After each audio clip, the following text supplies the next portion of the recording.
So the concern that you share with so many other residents in the District of Columbia is real, and that's why this president is taking action to address it. To get to the heart of your question, I think it's despicable that Democrats cannot agree that we need more law and order in a city that has been ravaged by violence, crime, murders, property theft.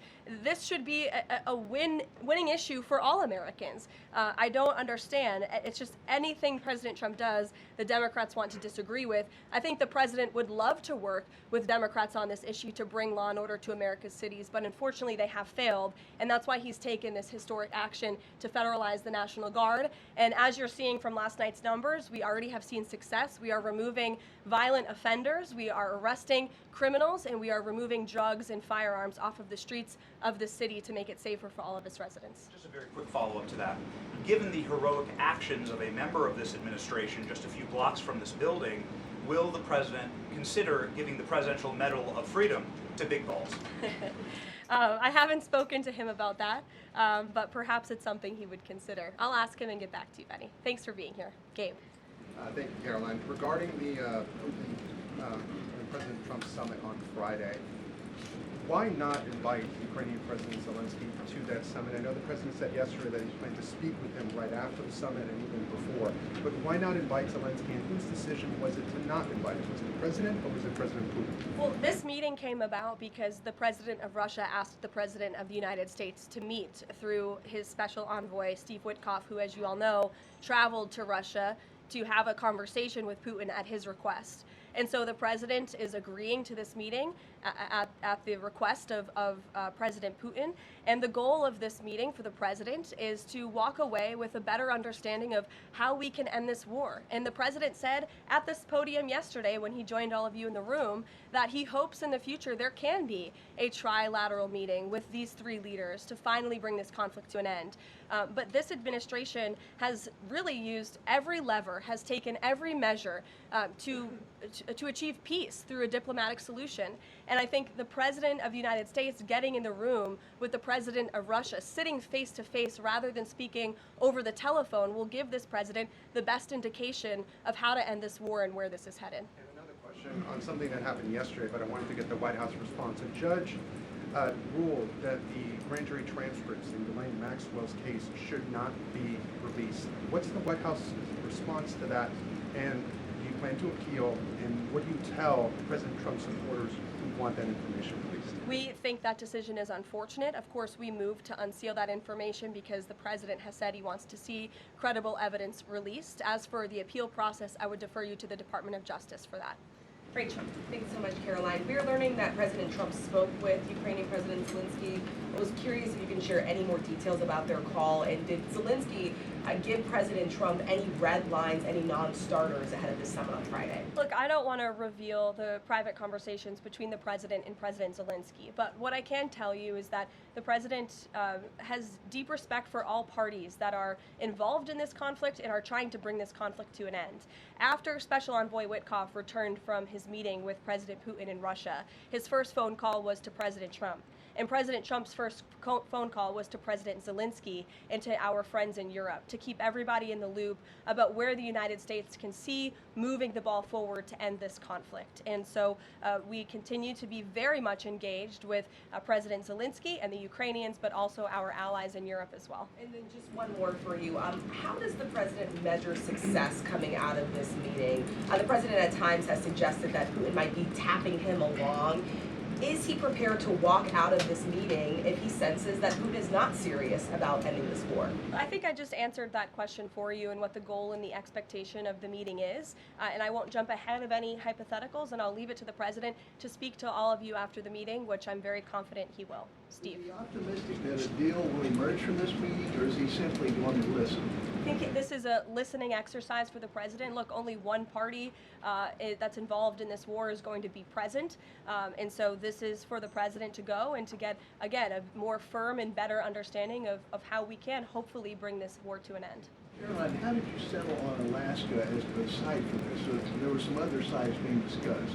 This is like it was a midpoint between the two meetings? There were many sites discussed, but of course Alaska is a state within the United States of America, so the president is very honored and looks forward to hosting President Putin on American soil. Last thing, is there a joint news conference plan, or will the president have a solo one?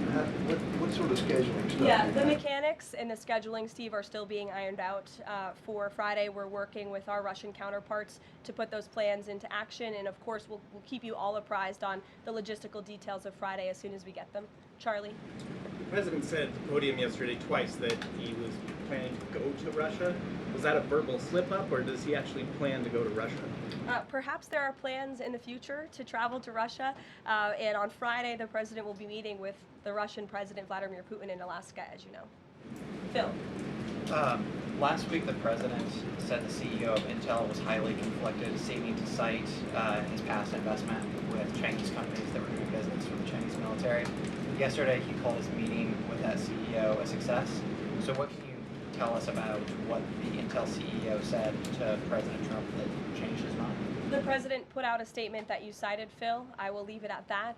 He shared his thoughts on that meeting and how it went, and for any further comment on that, I'll leave it to him to make.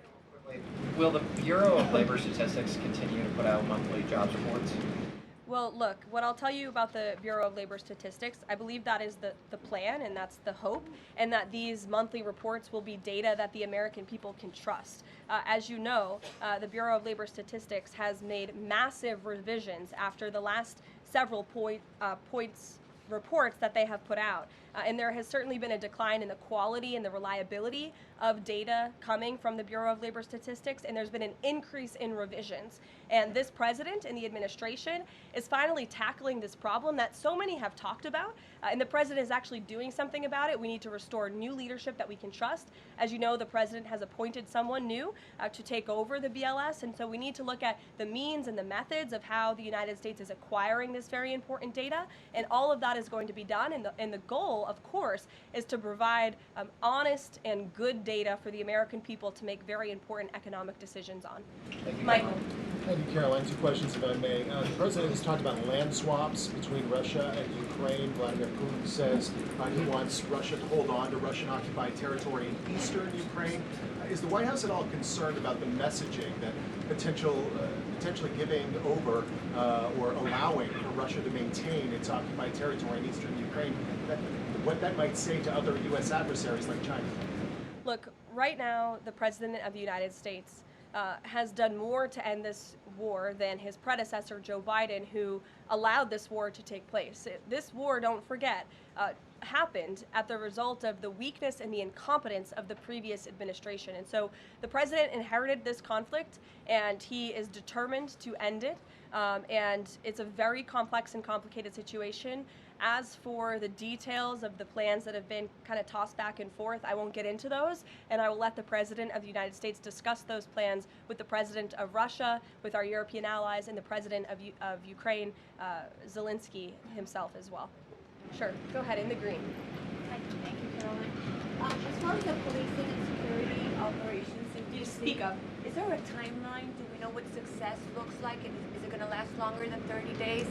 And also, is there going to be an immigration enforcement aspect to this? So can you speak up a little bit? The air conditioning is bumping in here for all of you today after yesterday's heater, so we've got to stock up. You're welcome. Go ahead. Is there a timeline for the security operations here in D.C.? And also, is there going to be an immigration component to this, and what would that look like?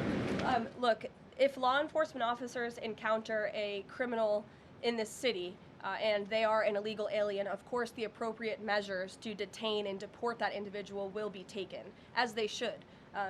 No city should be a sanctuary for anyone other than law-abiding American citizens, and that has been the position of this administration since day one. As for the timing, we will reevaluate and reassess and make further decisions after this 30-day period is up.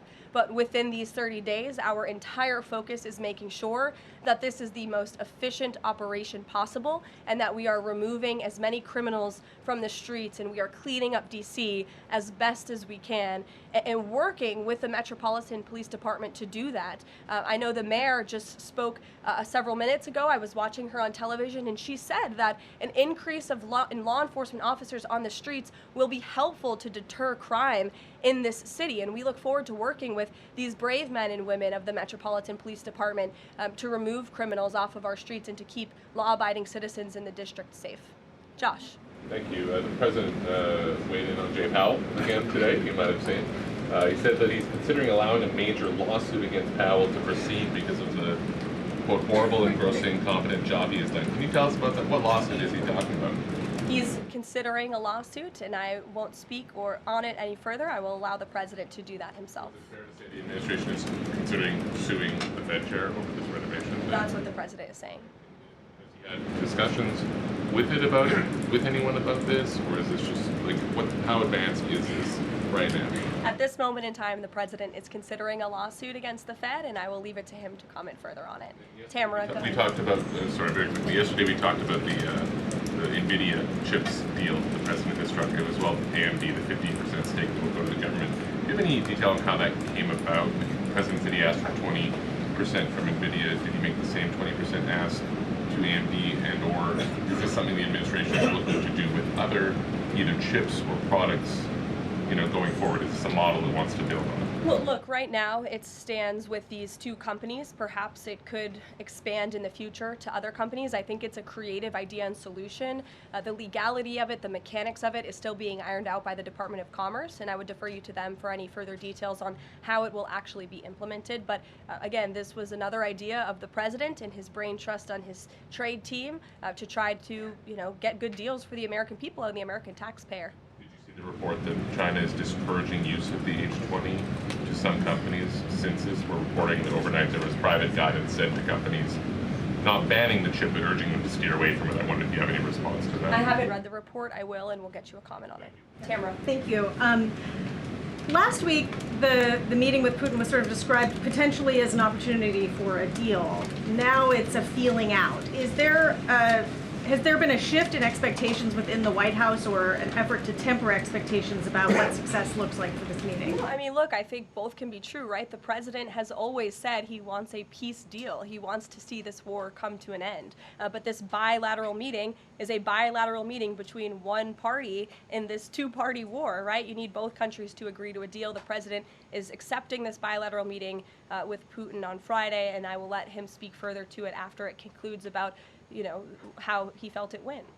Also, completely unrelated topic, regarding the President's efforts in Washington, D.C., do you have any specifics about how homeless people will be dealt with, where they would be moved to? What does this look like? I do, yes, and it's an important question, so thank you for raising it. The Metropolitan Police Department, with the support of the new federal agencies who have been surging on the streets of the District of Columbia, are going to enforce the laws that are already on the books here in Washington, D.C. For far too long, these laws have been completely ignored, and the homelessness problem has ravaged the city. So D.C. Code 22-1307 and D.C. Municipal Regulation 24-100 give the Metropolitan Police Department the authority to take action when it comes to homeless encampments. So homeless individuals will be given the option to leave their encampment, to be taken to a homeless shelter, to be offered addiction or mental health services, and if they refuse, they will be susceptible to fines or to jail time. Again, these are pre-existing laws that are already on the books. They have not been enforced, which is part of the reason for this federalizing of the National Guard to bring in this assistance for law enforcement. While we are targeting criminals and trying to remove criminals off of the streets, we also want to make D.C. safe and beautiful, and that involves removing mentally disturbed individuals and homeless encampments as well. So we will be using these regulations and code that already exists to clean up our streets, and we've already had great success. Not many of you picked up on this, but the United States Park Police has actually done remarkable work in terms of removing homeless encampments from the city. Since the President signed this executive order in March, 70 homeless encampments have been removed by the U.S. Park Police. There are only 2 homeless encampments remaining in D.C. federal parks under the National Park Service's jurisdiction, and the removal of those 2 remaining camps is scheduled for this week. So the U.S. Park Police will be leading this effort alongside MPD. Just very quickly, he had talked in one of his social media posts about moving them very far outside of the city. Is that off? No, it's not off. We're exploring how we could do that. But again, homeless shelters, offered addiction and mental health services, or jail if they refuse are the options on the table right now. And we'll continue to explore that option. Sure. Thank you so much, Caroline. President Zelensky said moments ago that he thinks Russia is preparing for a new offensive on at least 3 different areas of the front line. Is this something that you could confirm based on U.S. intelligence? And if the president sees that Putin is indeed planning major new offensive or moving troops, would he call off the meeting on Friday? I'm not in a position to confirm or deny or comment on that intel at this time. Monica? Thanks, Caroline. My question involves Russiagate. A whistleblower alleges that then Congressman Adam Schiff approved leaking classified information to smear President Trump's image during the Russiagate scandal. Does the president plan to investigate Adam Schiff, and what would accountability look like if more information confirms this report?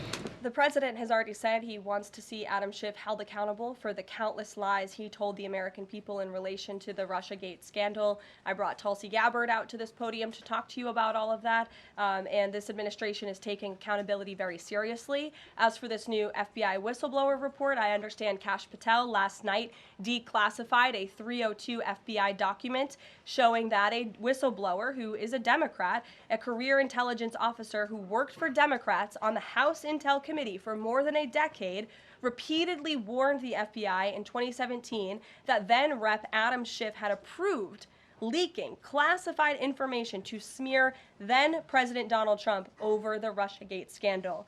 This is obviously a bombshell whistleblower report. Hopefully more people in this room will cover it as such. And I have a quote from the FBI director for all of you. He has said this: "For years, certain officials used their positions to selectively leak classified information to shape political narratives. It was all done with one purpose: to weaponize intelligence and law enforcement for political gain.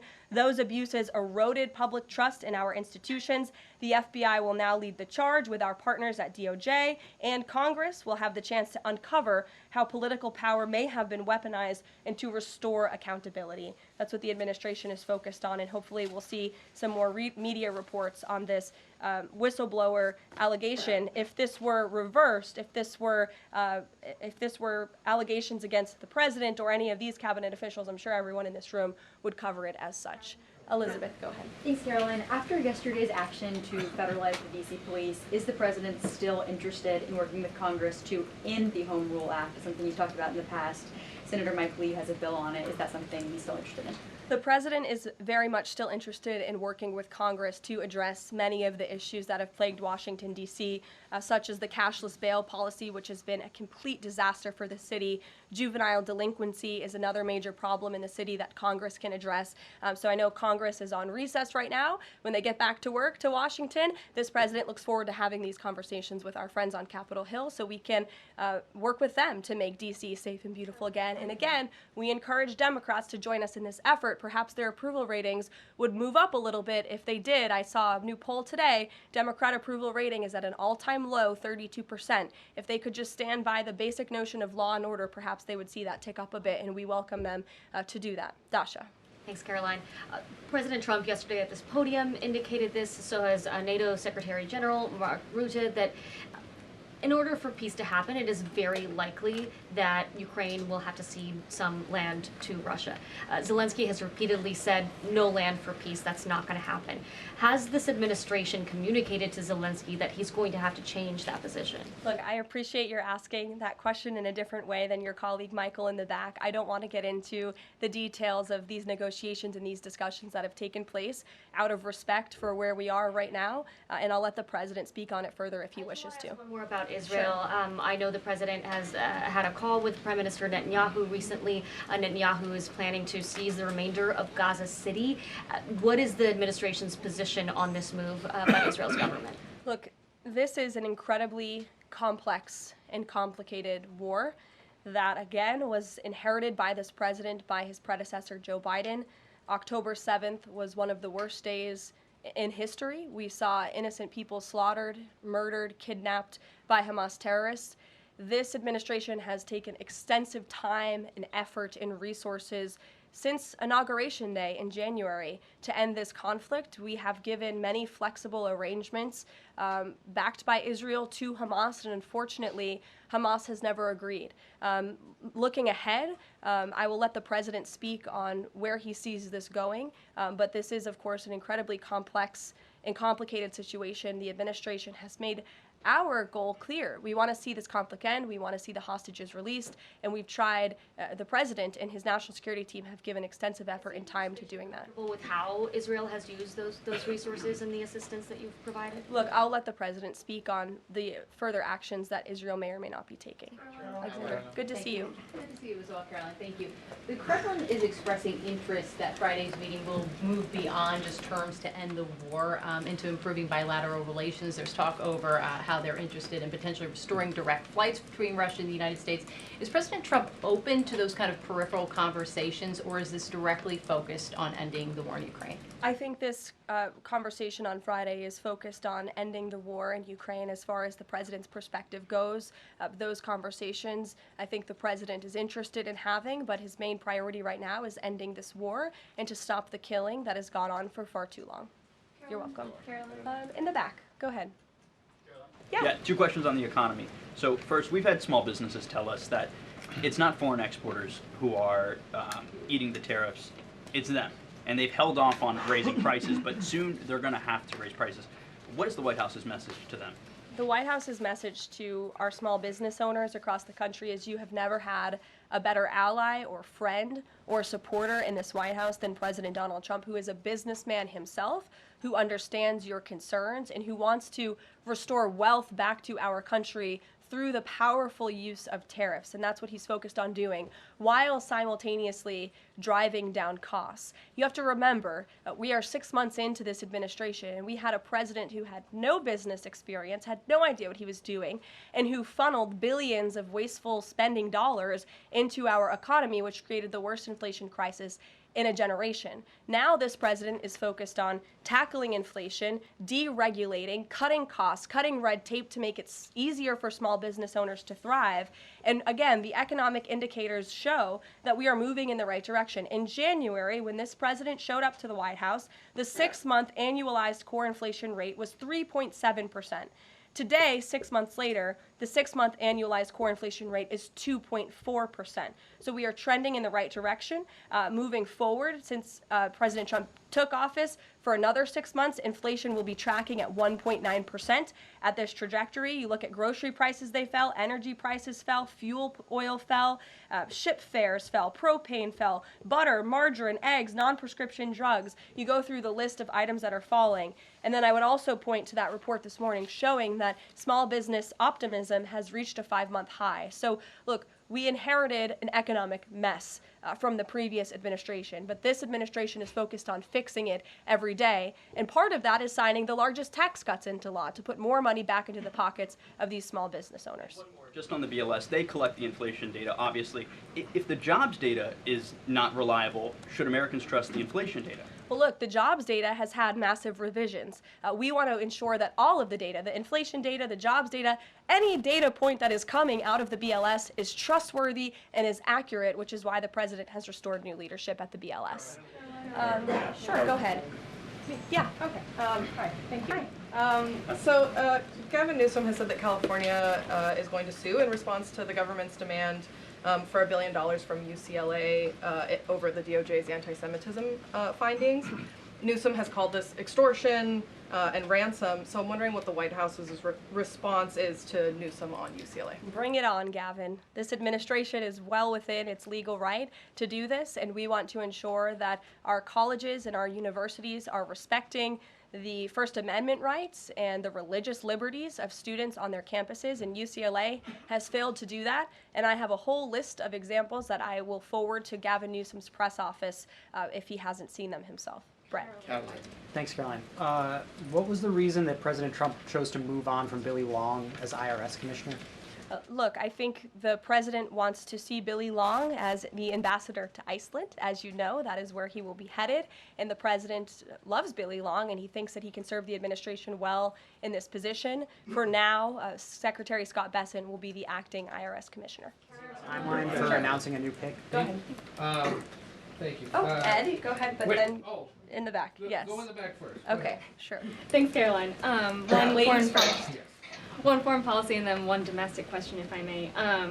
There are roughly 30,000 children from Ukraine who have reportedly been abducted and are kind of dispersed around Russia. They've been showing up on these websites for adoption. Is their return a red line for the president in any deal ending the war? The administration is aware of these reports. I don't want to set red lines for the president on his behalf from this podium. However, the president did encourage Ukraine and Russia to speak directly to one another in terms of these humanitarian issues, and we have seen progress. You have seen prisoners of war swapped between these two countries as a result of these direct talks, as well as children, and that remains a concern, but it's one that Russia and Ukraine need to iron out together, which is why this president has encouraged them to speak. And then if I can, the D.C. action real quick. The president said yesterday that this is a model federalizing the National Guard that could be used to combat really high rates of crime in other cities like Chicago, LA, Baltimore. What sort of authority would he have to deploy forces like that, absent the Home Rule Act? Look, the president is speaking about what he'd like to see take place in other cities around the country. Right now, this administration is focused on making D.C. safe and beautiful again. When the time comes, we'll talk about that. But I will note that the president wants to see all of our nation's cities be safe. But I think starting with our nation's capital is a great place to begin, and it should serve as a model for the rest of the country. Ed. Just to bind up a few of the D.C. things, because a lot of them have been asked, but in talking with Congress about potential changes to the home rule and whatever else, would he also push the House to finally pass D.C.'s budget so that it has access to all that money that it does need for policing, for schools, and for other services here in the city? Yes, and as you know, he has done that. He put out a statement calling on the House to take up the Senate's legislation, and he stands by that position. Let me take you back to something from last month. You guys announced the president was diagnosed with chronic venous insufficiency after his legs were seen swelling. How's he being treated for that? And while you were upfront about those health issues, curious if the White House would be willing to let us speak with his physician directly about those health issues. I know there were a lot of concerns about the last White House not making the physician available. Would the physician be available in this case? I don't want to make that commitment on behalf of the physician, but it's certainly something we can look into and explore out of the effort of transparency, because unlike the previous White House, there is nothing to hide. You guys see this president working around the clock, literally 24/7, all of the time, and I will be happy to look into that request. Can we at least get an update on how he's being treated for the swelling legs and for the hands and the other issues? Look, you see the president every day. He's moving, he's working, he's continuing. There have been no adjustments made to his lifestyle. Thanks, Caroline. I have two questions, one on D.C., but on the Putin meeting on Friday, does the president plan to meet with Putin one-on-one? Yes, that's part of the plan. And as for the other mechanics and logistics, I will let our team speak to that when they're ironed out.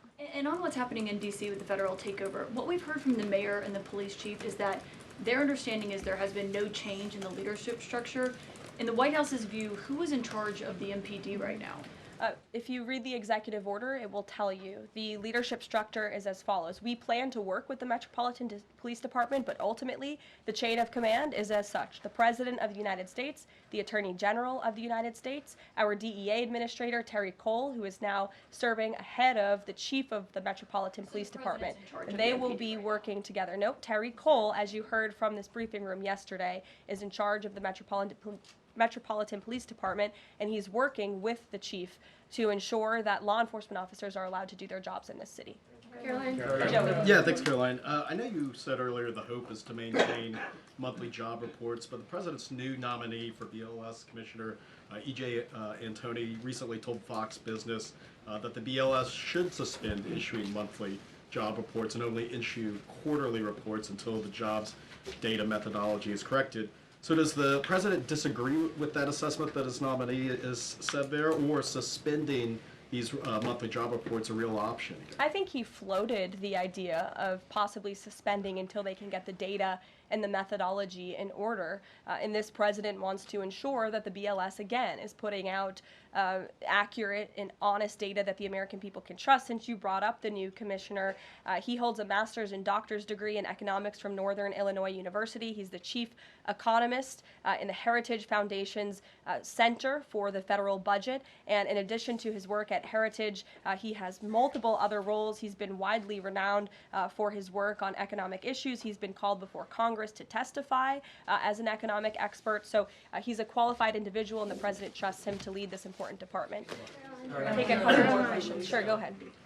Given that the administration now has jurisdiction over MPD, can we expect, does that mean like personnel changes, hiring, firing? Can we expect leadership changes internally in the Metropolitan Police Department? I just walked through what the leadership structure looks like right now.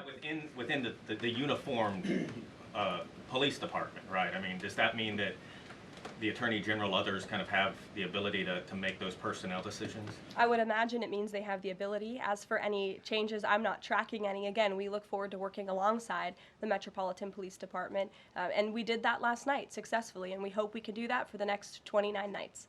Go ahead. Karoline, yes. So there are a lot of reports that ICE agents detained a 15-year-old student with disabilities outside an LA high school, even leaving bullets on the sidewalk. How does the Trump administration plan to ensure parents that their children can return to school without fear of being wrongfully detained or endangered by federal agents? Where'd you see that report? LA Times. Okay, well, I'll have to look into the veracity of that report. I read the LA Times almost every single day, and they are notorious for misleading the public. I'm sure there's more to that story than the way that you just characterized it. This administration wants to ensure that all school children across the country in every city, from Los Angeles to D.C., can go to school safely, and that's part of this administration's effort to federalize the National Guard in Washington, to ensure that ICE is removing child predators. I just read you a list of a handful, just a handful, of the hundreds of thousands of child predators that this administration is removing off of the streets of Los Angeles and every other community across this country, because we want to ensure this is a country where American school children can be safe, where they can prosper, and where they are not threatened by violent criminals, whether they are illegal or whether they are American citizen homegrown criminals, as this president calls them. So I will gladly go check on that report, and I'll get you the facts. Thank you, everyone.